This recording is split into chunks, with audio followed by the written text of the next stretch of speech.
So Mizrahi matters. Yeah, This is true. Is it always accurate? Hello everyone at home. If you're well. So this lunchless lunch and learn, I see you. But okay, I'm just going to open up the DAF. We'll start.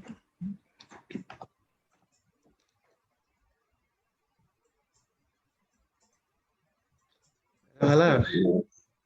So now we see who's not coming for the gnocchi, who's coming for the Torah. I see. Who's the real students? I see. Well, good. Okay. So let's open up here. Okay, excellent. I don't need it on. You're welcome to turn it off if you want to turn it off. If you can find the remote somewhere. 1 second. Okay. I'm going to share screen. Okay. So I wanted to discuss fast day related topic, highly specialized, right? So just the concept or the notion of even though it's a fast day, that this idea of brushing teeth. So you may know the answer anyway, but I wanted us to have a look at sort of, you know, the different discussions regarding brushing teeth on a fast day and the different elements therein. Okay, so I was on mute. Hopefully you weren't asking any questions, but please feel free to interrupt questions, as always. Okay, so the Shulchan Aruch says, we'll start with that, I guess, in source 1. That's where I put it, so I guess that's what we should start with. It says as follows, regarding washing mouths, and this is in his Hilchot Ta'anit in Orach Chaim, right, Laws of Fast Days. He says as follows, he says, Misha darko lirchotz piv b'shachar, it's somebody who usually washes their mouth in the morning, but Ta'anit Tzibur lo kasher lemei batachi. On a Ta'anit Tzibur, meaning a public fast day, it's not right, it's not fitting to do this. Aval b'Ta'anit yachid shay, but on an individual fast day, it's permissible. Kivan shepolet, because he's spitting it out anyway. So point number 1 he makes is that he says it's not really fitting for a person to wash their mouth out on a public fast day, and only on a private fast. Ta'anit yachid is typically a private fast, meaning someone took a fast on themselves, or they had a yahrzeit or something. That would be a Ta'anit yachid. But a Ta'anit tzibur, public fast day, the first things first, doesn't look too good for us, does it? The Shulchan Aruch says it's lo kasher lemei batachi. It's not fitting to wash one's mouth out. But you can on a Ta'anit yachid, on a private fast, you can wash your mouth out. Kivan shepolet, because you spit it out afterwards, and you don't actually swallow it. But afilu yesh b'mayim sherochetz yoter revi'it. Even if the water they're using to wash your mouth, rinse your mouth, it's more than a revi'it, it was about 86 milliliters. Still, it's mutter, but only, as he seems to say, only on a private fast. So that's a bit bleak for us. So what can we do about that? So the Mishnah Berurah says, well, even on a public fast day, in a case of tsa'ar, in a case of cause suffering, then there's room to be lenient. So we look at straight down to source 2. He says, uvimkom tsa'ar, in a place of suffering where it causes pain or discomfort, yesh lahatir rechitzat peh b'mayim b'chol ta'anit tzibur. There is room, if it's going to cause a person distress or serious discomfort, to allow washing one's mouth out with water on any public fast day. Rak sheyizaher biyoter, you should be incredibly careful, lichfuf rosho ufiv lamata, to be leaning forwards, downwards, shelo yavo legrono, so that the water shouldn't come into his throat. And he says, but afilu b'tisha b'av yesh lahatir, and even on Tisha B'av there's room to be lenient, kisher hulo tsar gadol, when it's going to be incredible, you know, it's real tsar for somebody to not wash their mouth out. Over Yom Kippurim, yesh lahachmir gam b'zeh, but on Yom Kippur, he's totally machmir, even if it's going to be a great distress. So unlike the Shulchan Aruch, where it didn't look too good, he said, lo kasher lemei batachi, it's not appropriate to wash one's mouth out. The Mishnah Berurah, already based on the Chayei Adam, the Eliyah Rabbah, has said that it is, if it's going to be a place of tsar, place of distress for not wash one's mouth out, then one would be allowed to on a regular public fast day. Tisha B'Av, the requirement is higher. He says it's got to be tsar gadol, right? It's going to be serious distress, and Yom Kippur he's machmir all the way through. So that's regarding what the Mishnah Berurah does in terms of rechitzat peh b'mayim, washing out with water. So the question is, well, nowadays when everyone is hopefully usually brushes their teeth. We could perhaps make the argument, and there are those who make this argument, and I think it's very compelling, that we're all b'makom tsar in the sense that on a regular fast day, we all typically brush out, on a regular day, we typically brush our teeth, and it is tsar to go around not being able to wash our mouths out at all. And I think we certainly would fall into the category, certainly by regular fast days like today, regarding water at least. So that's what we've seen so far. Tisha B'Av, there's more to discuss. But regarding a regular fast day, it would seem that we do fall into this category of the Makom Tsar, that it's a place of, it's not comfortable. It's great discomfort if we don't brush our teeth, for most of us at least. Just on that, yes. Discomfort for the person, or just in a profession where you're face to face with someone else and cause them discomfort. And he's a dentist. Would that be classified as tsar? So Michael's saying, what is tsar? Discomfort. Is it discomfort for you or for the person you're talking to? You have to deal with it. So someone asked me once, they said that they don't brush their teeth on Shabbos. Yeah. They're very machmer. I said, maybe you're very machmer that you don't brush your teeth, but you're not very machmer when it comes to, the Havdil Recha Kamocha. That's what I said to them. So I think I'm saying, I don't know if that counts as tsar for the person. I'm not sure my tsar, I think we're talking here about the tsar, the distress of the individual who's fasting. But when, that was my response. I'm very machmir. I don't brush my teeth on Shabbos. I don't use mouth or don't do anything. I said, great, don't sit next to me. Sure. So, but I think here, clearly, we're talking about the tsar of the individual, although that might be an issue of the Havdil Recha Kamocha vis-a-vis others. But all we've seen right now is about water, and this is where the discussion sort of unfolds from. What does that mean regarding sort of toothpaste and mouthwash? Because right now we've only sort of seen water. The question is, well, if a toothpaste which has a flavor, a nice taste, even though I don't swallow it, so what would be the rule regarding that? So first, let's just look at source 3. The Mishnah, the Shulchan Aruch had said in source 1 that if it's on a private fast day, water is even more than a revi'it, which is another thing to take into account, the amount of water one could use to wash one's mouth. So if we look in source 3, he says, says the Mishnah Berurah, Kivan shemitkaven lirchotz piv, since he's intending to wash his mouth, v'lo mitkaven litz'om, he's not intending to taste from the water, he's intending to wash his mouth out. Therefore, lo mithani biyoter revi'it, he's not lo mithani biyoter revi'it, even if he's more than a revi'it, he's still not getting hana, benefit from it. But the Mishnah Berurah says, "V'dafka b'mayim." That's only regarding water. Ava b'shar mashkin, but with other liquids, efshar it could be yesh lahachmer b'yoter revi'it, that you should need to be machmer for more than a revi'it. They're only up to a revi'it. We'll see that the idea of the revi'it comes up tomorrow in Brachot. We'll see the next source. So first things first, he says that even when the Shulchan Aruch was lenient about a private fast day, and again that he extends that to a place of tsar, also to a public fast day as well, apart from Yom Kippur and maybe Tisha B'Av. That was only up to a revi'it, it seemed, regarding water, but not with sha'ar mashkin, but not with other liquids. But he does add, uvadavar she'ein tov l'shtia, something which isn't good to drink, like vinegar, mutter come over mind. There could be more than a revi'it, just like with water. So that's regarding the shi'ur, the amount that a person's supposed to have. It's really only supposed to be a revi'it if it's anything other than water. And of course, we're talking here when you spit it out. But where does this whole thing come from? So let's go back now. In source 4, we're going to go back to the Gemara, where the Gemara basically discusses tasting things on a tzom, on a fast day. We see the following discussion in the Gemara in source 4 in Brachot. Hasharoi b'tani, it's somebody who's in a fast. Mahu sheyitam, are they allowed to taste? Meaning to taste, let's say they're doing the cooking, whatever it is, they're allowed to taste the food. Achila ushtia kabidalei v'haleka. Perhaps a person has only accepted upon themselves achila and shtia, eating and drinking, v'haleka, and this isn't considered that, it's just a small nibble, a small taste. Odilma, or perhaps hana'a kabidalei v'ha'ika.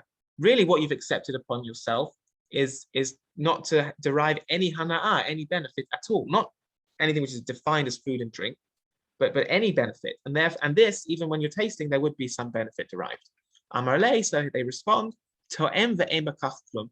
You're allowed to taste food, and there's no issue with it. Tanyanami hachi, we also learned this in a Braita. Mat emet eina tu'una brach. A person who wants to taste the food, in terms of hilchot brachot, just a small taste, does not need to make a bracha. I'll clarify in a moment. V'hasharoi b'tani, and a person who's in a fast, to'em ve'en b'kach klum, is allowed to have a taste with no, and there's no issue. Ad kama, and what until how much? What's the maximum amount? Rabbi Ami, Rabbi Asi, tame ad shi'or revita. So Rabbi Ami, Rabbi Asi tasted up to a revi'it. I don't know. Is he talking about anybody, any Israelite, or is he talking about somebody who has to taste a professional cook? So, okay. So we're talking here about anybody on a fast day. What are you allowed to taste? So I will already add, before anyone gets the wrong impression, that both regarding Hilchot Brachot and regarding fast day, Rabbeinu Hananel here in the Gemara says it's discussing when you taste it and then you spit it out again.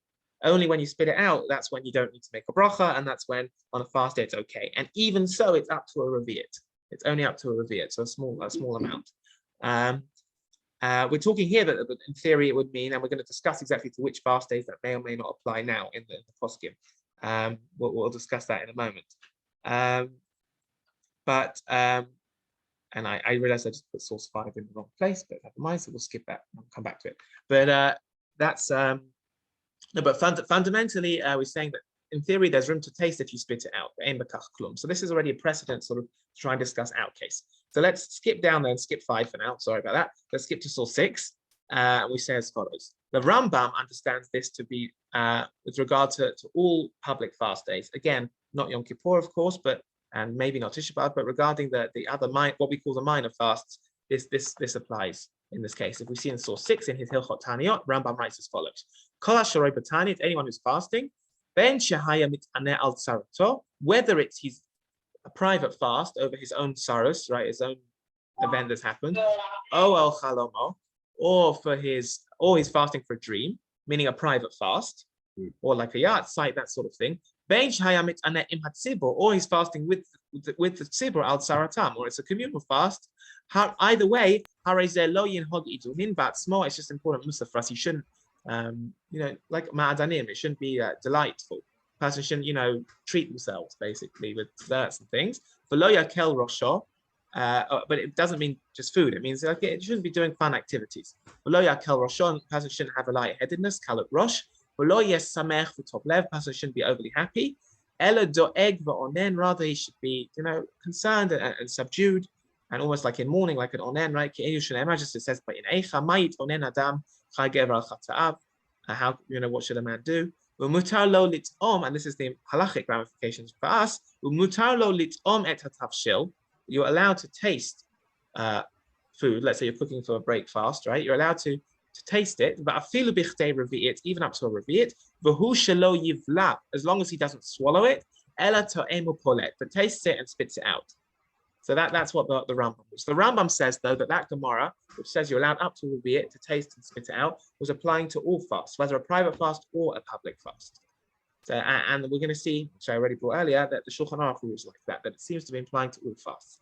However, the Ashkenazi poskim seem to say that the Gemara was only talking about a private fast, but not about public fast, even a minor fast. And that we're going to see now in source 7. The Trumat Hadeshen, one of the great late Ashkenazi Rishonim, is asked about what can a person do washing their mouth out on a fast day. Source 7, going over the page, She'ilah, Misha Darkola Olam. Person who's always typical for him, Lirchot piv, to wash his mouth, B'shacharit in the morning. Shari Nami Lev Hachid B'yom Tanito Olav. Is he allowed to do it on a fast day or not? So Tshuva, he responds, the top of the next page. Yir'el, it would seem, the Batanit Sibur Lo Kashal Me'evet Hachid B'yom Tanito. That on a fast day, it's not fitting for a person to do this. Ava Batanit Yachid Shari, only on a Tanit Yachid, on an individual fast, a private fast. V'chach Kibalti She'echad Gdolim Harakach, and he says that's the sorrow that he received. The Mikom Makom, but nonetheless, Dafka Batanit Yachid, only on a private fast. Ava Lo Batanit Sibur, but not on a public fast. Ahi Gufei de To'em Ad Kedei Revi'it. Because on that Gemara that we just saw, that you're allowed to taste up to a Revi'it, Katfu HaTosfot, again, on the Ashkenazi Rishonim writes, Sham, the lo Iri Ela Batanit Yachid, that whole Gemara was only discussing a private, individual fast, but not a fast and not a Tanit Sibur. And therefore, the Ashkenazi Psak would seem to go that we said about water, there's room, the Mishnah Berurah rule, water seems to be okay. But when it comes to tasting other things, that would not apply. And that whole Gemara that we just seen, which seemed to be great for us, was only talking about an individual fast according to Tosfot, and not a public fast, even a minor fast. And we see this machloket is brought down between the Shulchan Aruch and the Ramah. Now we can go back to source 5. Sorry, I brought it out of order. Source 5, my bad. I just wanted to keep you guys busy turning the page, see?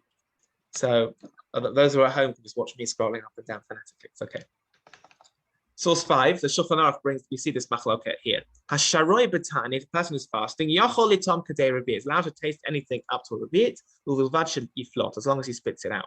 Whereas with Yom Kippurim or Tisha B'Av asur, but you're not allowed to do it on Yom Kippur or Tisha B'Av. But on a minor fast, you can taste. That's the Shulchan Aruch based on the Rambam and simple understanding. But Haggah, the Ramah, adds no. The Yesh Machmirim, there are those who are Machmir B'chol Ta'anit Tzibur, with any public fast, based on what we saw at Tosfot, we saw in the also in the Terumah Hadeshen. V'hachino again, and that's the minhag. So unlike the Rambam, who said that Gemara seems to apply to as long anything I can taste up to Revi as long as I spit it out on a fast day. For Ashkenazim, it seems more difficult because the Ramah had said that Gemara based on Tosfot and the Terumah Hadeshen, if that Gemara applies to all fast days, all minor fasts as well, and therefore a person could not just taste what they want. So what do we do with this as Ashkenazim? So the Mishnah Berurah there, make you work again, go to source 8 now. Sorry, it's just that one was out of place, that one source. The Mishnah Berurah does sanction tasting in certain circumstances, which is going to be important for us. If we look in source 8 there, it says, V'hachino, again, this is the minhag that was going on the Ramah's psak, that a person is not supposed to taste anything on a minor fast day, even if they spit it out. He does add the following though, Mishnah Berurah, which is important for us in source 8. V'hachino, again. He says, Uvimkom sudat mitzvah. If there's going to be a sudat mitzvah, for example, that night, there's going to be a sudat mitzvah, shemavashlim b'yom l'tzorech halayla, where you're cooking in the daytime to have, for a sudat mitzvah that night. Yesh lismoch adei rishona. You can be somach, you can rely on the first opinion, meaning that of the Shulchan Aruch, lahatir, to allow, to permit b'sha'arei ta'anitim in other fasts. Interesting use of the plural there, ta'anitim instead of ta'anitim. On minor fasts, litom hatav shil ma'at ma'at, to taste the food that you're cooking a little bit. Obviously, im yesh bo melech hatavlim, to check if it's got enough salt and seasoning, v'liflot, and to spit it out. So the Mishnah Berurah says that even though the Ramah had seemed to say nothing, there are cases where you can be lenient. Like if you've got a sudat mitzvah that night and you need to taste the food, you can rely on the first opinion, and that's based on Chayei Adam and others. So we already have a case where for a sudat mitzvah, I'm allowed to taste. And therefore, a person can make the argument, well, for a sudat, and Rav Melamed, I think, also makes this argument in his Plinei Halacha, that if for a sudat mitzvah, I'm allowed to taste and spit out, then how much more so if for me, personally, it's tsa'ar, it's distressing and it's great discomfort if I don't brush my teeth, that I could use toothpaste and spit it out. So this is already, this is a good argument to say, well, if the Mishnah Berurah says we could really rely on the Shulchan Aruch against the Ramah for in order that the food tastes good for a sudat mitzvah, then definitely for a case if it causes me personally tsa'ar, then on a minor fast, I should be allowed to use toothpaste or mouthwash, which is not just plain water, as long as I spit it out. And there's good argument for that, especially if we're using less than a revi'it. You have a little bit of toothpaste. It's certainly less than a revi'it, which I said is about 86 milliliters. And you remember that because revi'it is the gematria of kos. And the machmir one, the Chazon Ish, he says it's 150 milliliters. It's the gematria of kos hagun, a proper cup. So that's how you remember. Kos is 80, gematria of 86. It's a good way to remember it. But certainly, if for a mitzvah I could do that, then certainly for a case of tsar, I would be allowed to. But there's another fascinating factor here which allows us to perhaps be lenient, and that's that the Ramah brings in source 9 that chewing things just to get some sort of flavor out of them, even though there's nothing actual mamashi, there's nothing actually tangible, might be allowed on certain fast days, and this is brought in source 9. In the Haggadah, this is the Ramah there. Umutar lil os atzei kinman, kukinaman. It's mutter to chew on like cinnamon sticks. Ushar besamin be'etz matok, or any other sort of stick or spice. of fragrance, lelachlech brono veliflot, in order to make his throat moist and then spit out whatever it is. Milvad Yom Kippurim de Asr, apart from on Yom Kippur when it's Asr. And that's based on the Mordechai, that the Mordechai had said that you can, even though you can't swallow things, you can chew to get like, cinnamon stick, I guess that's what they did, to get some sort of something out of it, some sort of moistness out of it, apart from on Yom Kippur. And that's brought by the Ramah. Now, unfortunately, the Mishnah Berurah rejects this. We'll see that in source 10 now. He says that was only according to the Mordechai. But according to what we saw earlier, it's not ideal for a fast day. We shouldn't be doing anything on a fast day. Then that would not apply to us. So the Mishnah Berurah actually argues here in source 10, because he'd said Yom Kippur to Asur, apart from Yom Kippur when it's Asur, says the Mishnah Berurah in source 10, because Yom Kippur is obviously biblical. This whole reason to allow you to chew on cinnamon sticks to get some sort of flavor and spit out, that's only according to the Mordechai. According to the Machaber, the author of the Shulchan Aruch earlier, I think, the Oseh B'Tisha B'Av, who forbids on Tisha B'Av, similarly according to the Ramah, the Oseh B'Chol Ta'anit Tzibor, who prohibits all ta'anits, all public fast days, even minor ones. Gam be'inyaneinu dinahachi. The same would similarly apply in our case. So this leniency here only seems to work according to the Mordechai, he says, but it doesn't seem to work according to the consensus we brought earlier, that you're not really supposed to be chewing anything. So the question is, how much can we use this as precedent? Because it's a nice analogy. It's a quite close analogy to toothpaste, perhaps. So the Mishnah Berurah doesn't like it. Nonetheless, though, we'd seen that the Mishnah Berurah himself earlier had said what? Had said that everything that the Shulchan Aruch and the Ramah had said, that's only for somebody who's not B'tsar. But if you feel that you're B'tsar, you're in a case of discomfort, then you can be lenient. And therefore there is room perhaps to apply the Mordechai's heter here, because it's true that that didn't apply to the Machaber, but to the Shulchan Aruch earlier. But the Mishnah Berurah, someone's phone's ringing home, but the Mishnah Berurah himself had said in a case of Tsar that doesn't apply. And therefore, if we're equating our own situation nowadays to that we're in Tsar, it's a case of distress, then certainly I think this is a good grounds for us. And when we now sort of go down to the Poskei Zmanenu, the poskim of our days, we see similarly. And I want, for example, I want to look in the Minchat Yitzchak here, right? Yitzchak Weiss, he was based in Manchester for many years, and then he was also made Aliyah to became Beit Din and Eidah Charedit. And he also writes the following in source 11, and now he applies everything we've just seen to the case of toothpaste and mouthwash as well. He says as follows at the conclusion of his tshuva there in source 11. He says, therefore it would seem in terms of the halacha, you shouldn't really brush your teeth on Tisha B'Av, be it with water or vinegar, unless you have tsar gadol. Now he's talking about Tisha B'Av. But there is room to be lenient. The person who has bad breath, basically, or smell, his breath smells. To clean one's teeth with a brush with the toothpaste below mayim, without water. So on Tisha B'Av, he allows a person who has bad breath or breath smells to was tsar gadol to put toothpaste on the toothbrush without water. Or bifrat bishvil hit palel ben kid, especially if you want to go to shul with davening with a clean mouth. And in addition, you can also add to this as another reason to be lenient.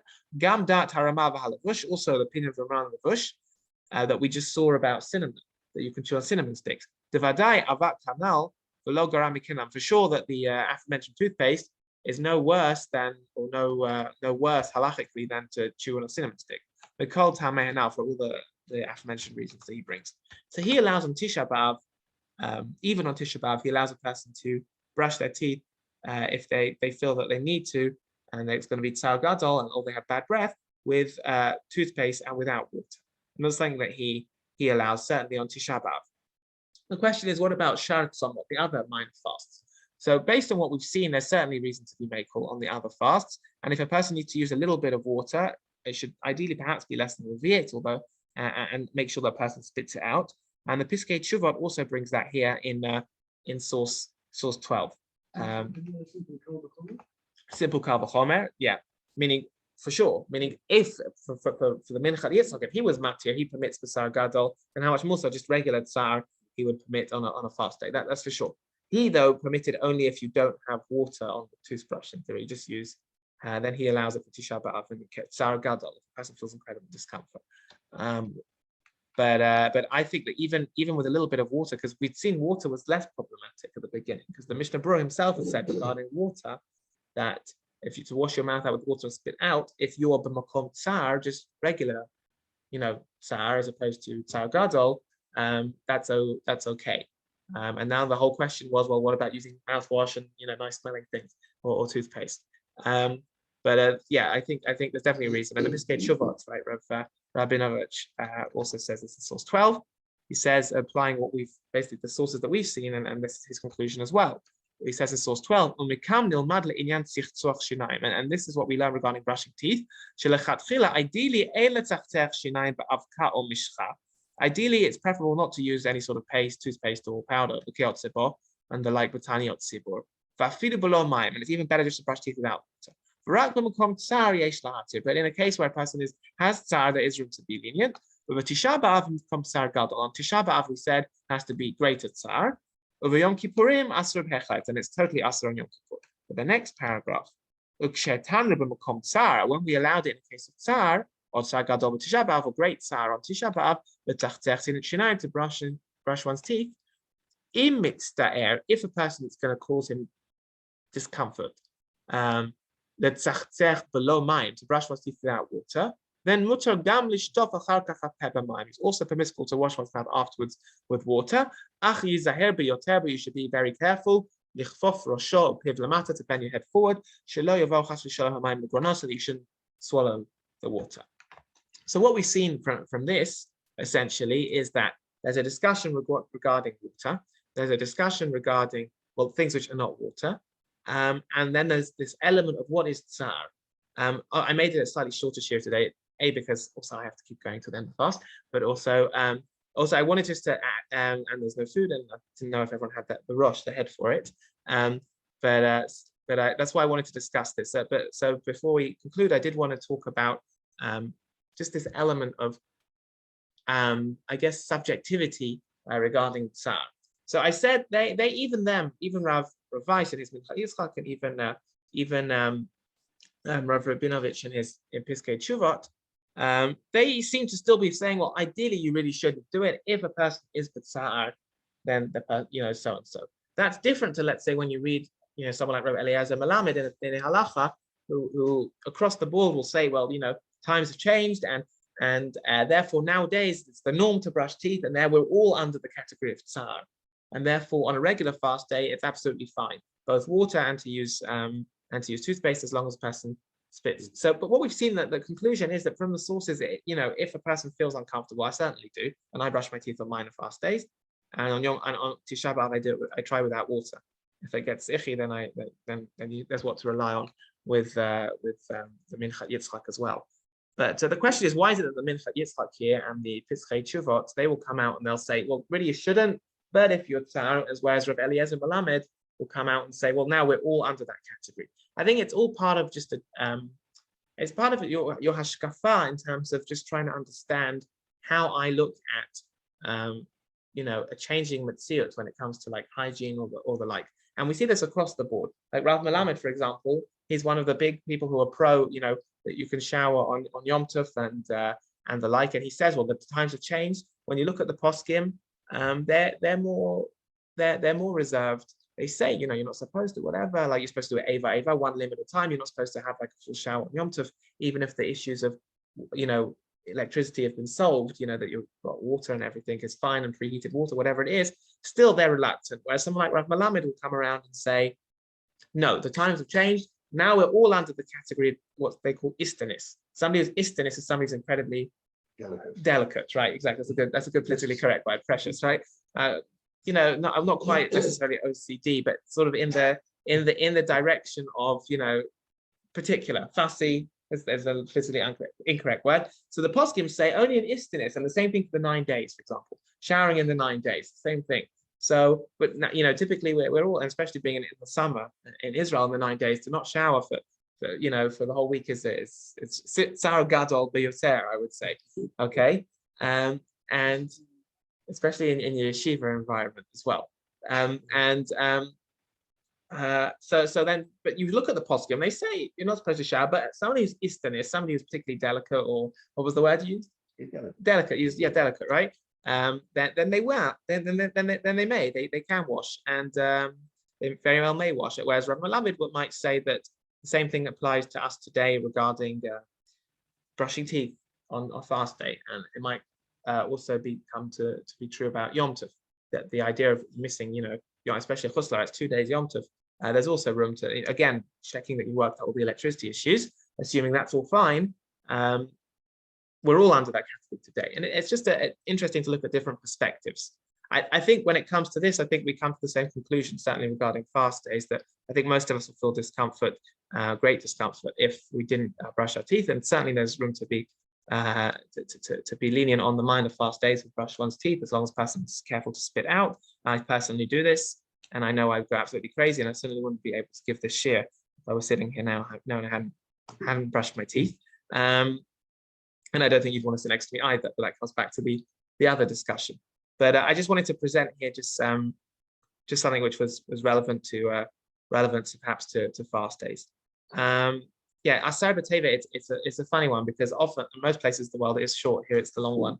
So I mean, you guys are telling me I'm the one who's backwards, and I suppose I'm in the minority here. So I'm definitely the one who's backwards. I also will add that, I mean, I'm going to talk a few minutes between Mincha and Ma'ariv later, but just regarding Asar B'Teva, we often don't give too much. We don't give too much, I guess, notice to it. That we talk about it's very much one of the fasts of the Khurban, in the sense that it completes the set. So you have Tzom Gedalia, which was like the final straw, where Gedalia was killed, and that basically ended any sort of Jewish sovereignty that was left in Eretz Yisrael. You have obviously Shiva Asar B'Tammuz, which is the breaching of the walls, and all the various other historical events that Chazal attribute to that date. You have Tisha B'Av, which is obviously the ultimate Khurban. Then you have Asar B'Teva, which is sort of the beginning of the siege at the time of the Babylonians began the siege 3+ years before the first temple was destroyed. And it very much completes the set of the Tzomot of the Khurban, and we don't give so much attention to it. But it's very much part of the understanding. It's part of that, I think, that system of the other fasts, sort of the beginning of the end, if you like. And that's very much what is used. And in recent times, so the Rabbanut in Israel gave it further meaning by making it what they call the Yom HaKaddish HaKlali in Israel. It's the day for reciting Kaddish. People were killed in the Shoah. Well, we don't know when they passed away, when they were killed. So it's received extra meaning by the Rabbanut in Israel in that sense, to give it extra meaning. But it's all part of the idea that why Asar B'Teva? It's because it doesn't necessarily have its own meaning. It's just a significant event which is part of the other fasts of the Khurban. And therefore the Rabbanut picked that day, I think, specifically. But I think it's just the idea that in general, that when we look at a fast day, a fast is supposed to be about tshuva, it's supposed to be about self-reflection, and all tzarot, right? When we look even here at this halachic discussion about the distinguishing between a Tanit Yachid and a Tanit Tzibur, an individual's private fast and Tzibur, and how much we apply the two to be one category. At the end of the day, the idea is of a fast day is supposed to be one of self-reflection. The fact that when we lane Shachrei and Mincha, we lane. What do? We do something very different in the laning to a regular day. In the laning, we almost join in the laning, right? We have the bits of the laning where we all recite together as a kehillah. In some sense, the Kriyat Torah is not just a kriya that we're listening to. It has a status of tefillah that we're all joining in, right? We say the Yud Gimel Midot. It's almost like that the Kriyat Torah has a status of tefillah. And I think that's one of the things which is important regarding just any fast day, but certainly a fast day like this, where perhaps we don't necessarily connect directly to pinpoint a specific event, but it's part of the general sort of set of the Tzomot of the Khurban. There should be a day of self-reflection and sincerity and Torah learning, but also tshuva and self-reflection as well. So I will keep it short there, so that I have a little voice left for later. But Shkoyach, thank you for coming, and even without the lunch. So thank you, Shkoyach. It's only about 8 hours to go. So only about 8 hours to go. Yeah, it's all right. I'll let people at home go so they don't know. Unless Okay. but, Thank you, Rabbi. all right, Shkoyach, thank you for joining us. Thank you. Take care.